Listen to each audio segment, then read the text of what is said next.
हाय मित्रांनो, जय मल्हार. हे हॉटेल कावेरीचे मालक. मित्रांनो, माझ्या हॉटेलवाले जेवणासाठी येतात, मच्छी खाण्यासाठी. आणि ज्यावेळेस मच्छी खातात त्यावेळेस माझ्या मालकांना बोलून घेतात आणि म्हणतात, वाजतात तुम्हाला मॅडम किती पगार देतात? त्यांच्यापेक्षा 5-10 हजार पगार आम्ही वाढून देऊ. खरंच तुमची क्वालिटी एक नंबर आहे.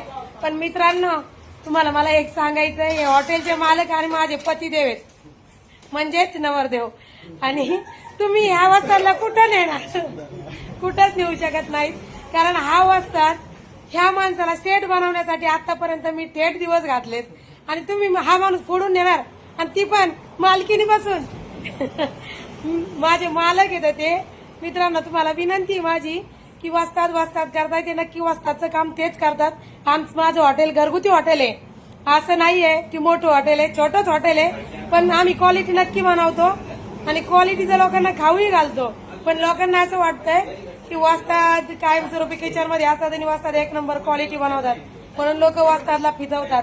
पण मित्रांनो, वस्तादला फितवायला वस्ताद येणार नाही. वस्ताद माझे मालक, नवरदेव.